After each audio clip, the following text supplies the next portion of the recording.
After some extensive traveling, I and my family have come to the snow-clad northern country. Now I'm sitting in my village house on the Chinese-North Korean border, in fact very close to Siberia. We are here just in time for the Chinese New Year. This part of China is not only famous for its heavy snowfalls and slippery highways, but more importantly for its statues being one of the world's leading ice wine producers. Germany, Ontario in Canada, Liaoning in China. Out of the three, Liaoning is very likely to top the list in quantity production in recent years. I have always wondered how landscape could be different on a vineyard in the north compared to my own vineyard in the south.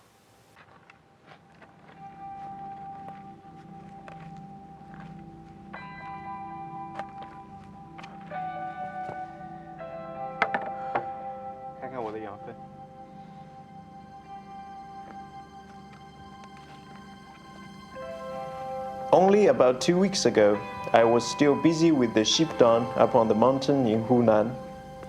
The sheep manure has been my favorite fertilizer for the vines. I haven't been a great fan of chemical fertilizers throughout my career being a farmer. The land I'm farming now has been in the family for generations, farmed by my great-grandfather and my grandfather. Therefore, I intend for it to remain fertile and arable for as long as future allows. The only thing chemical about the sheep dung is the fermentation it must go through before applied to the land.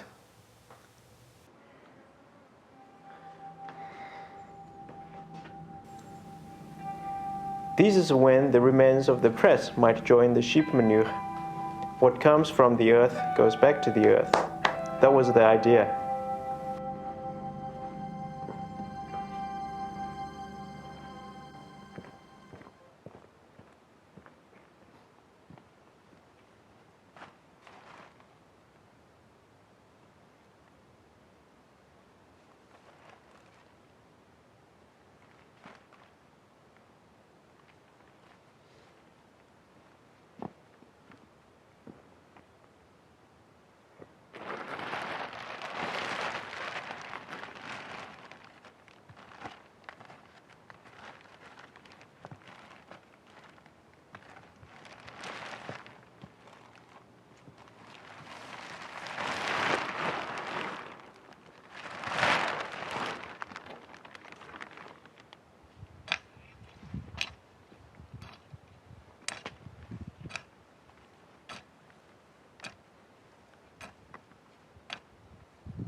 At my mountain vineyard in the south, the last work to be done before the Chinese New Year is pruning.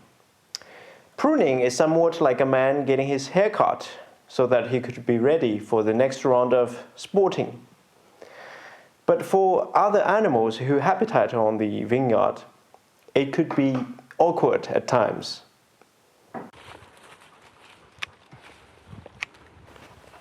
For example, these birds won't like the idea of having their house garden vegetation all cut off.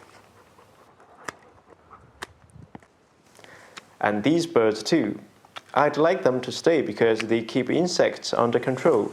However, in the autumn, they might out of boredom just pick a few overripe grapeberries to enjoy a lazy afternoon and feed their young.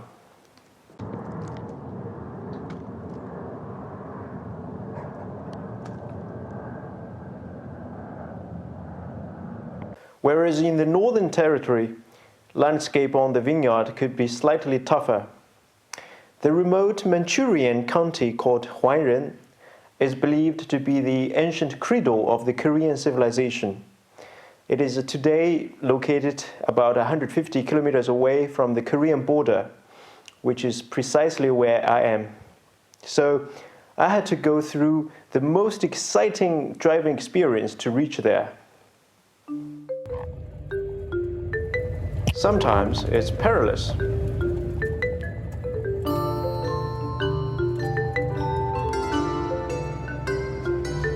Other times it's just beautiful.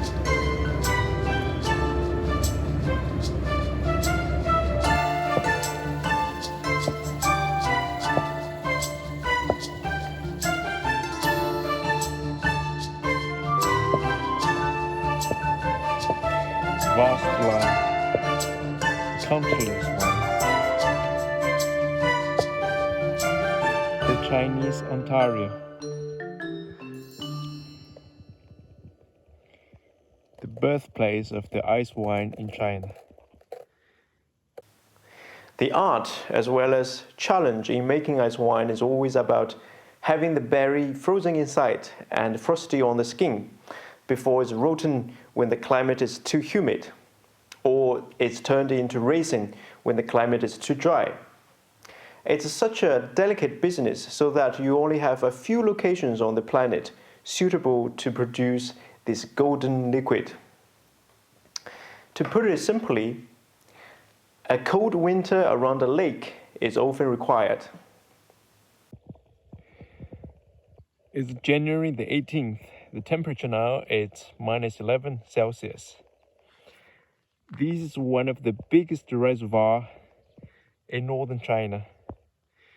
And this castle-like construction is probably a winery. Endless vineyards.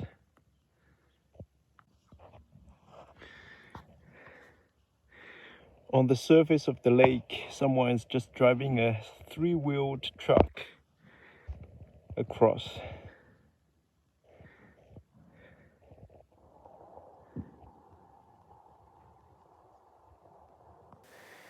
Once you have the ice wine question answered, there is still the question of how the vines might survive such cold winters.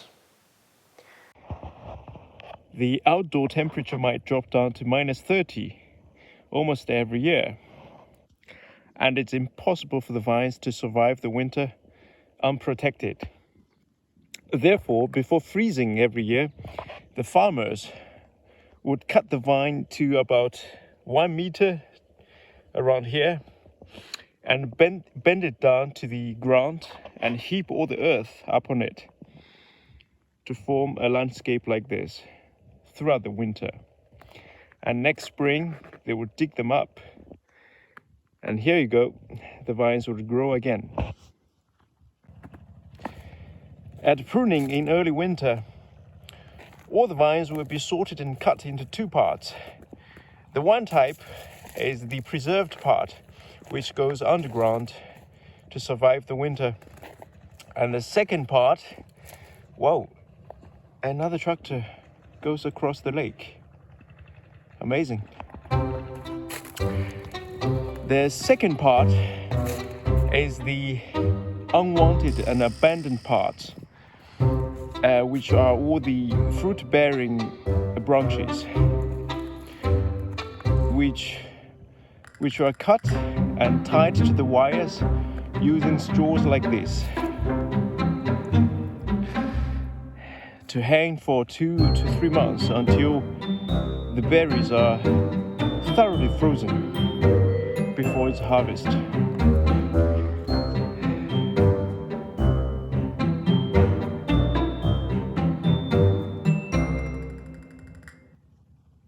How marvelous, the tractor and the lake.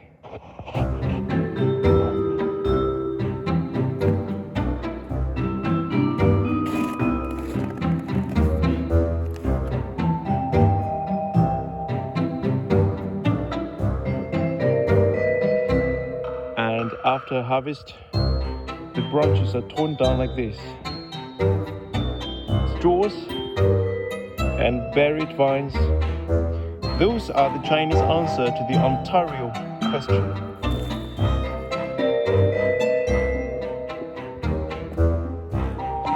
Some farmers just can't bother.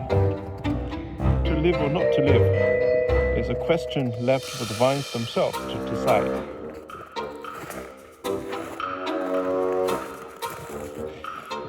Or maybe they were just slow to act before the first snow came.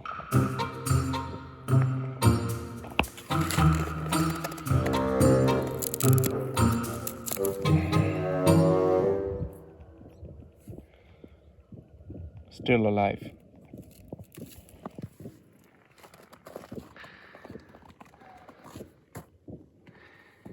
We should call them the Darwinists. On the way, I ran into a group of village folks doing the winter pressing. Very cheerful fellows, but too sweet, their wine.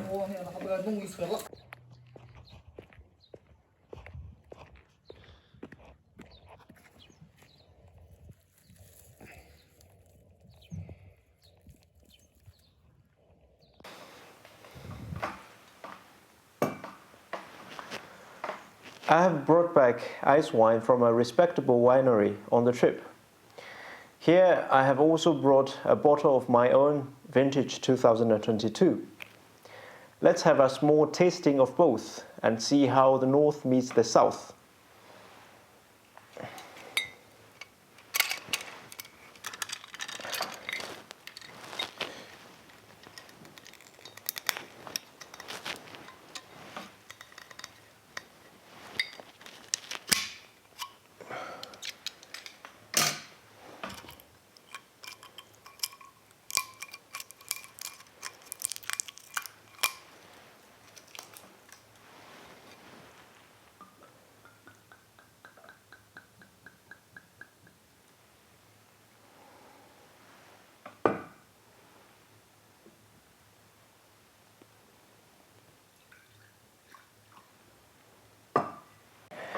Respectable ice wine, my own vintage 2022. Let's have a try.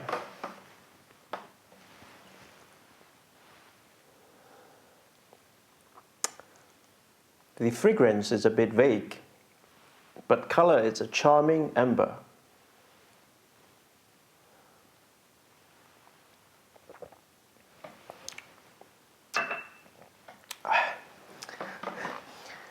Very sweet, but very good level of alcohol content. It's got a fruity flavor, nonetheless very pleasant to go down with.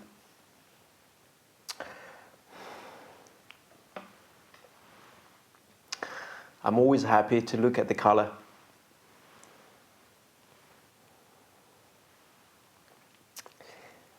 Extremely rich flavor of fruit that already you could smell it.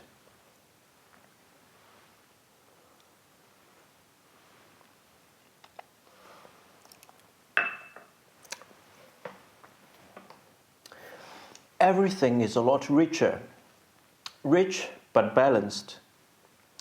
From the very first sip you take, you get to know this is a serious wine. Overall, I'd say I'd like to take a bottle of this respectable ice wine to an afternoon tea party, if wine is allowed at tea parties. But on an occasion of me and my wife's anniversary, with a candled dining table and beef steak, I would say I'd like a bottle of my own.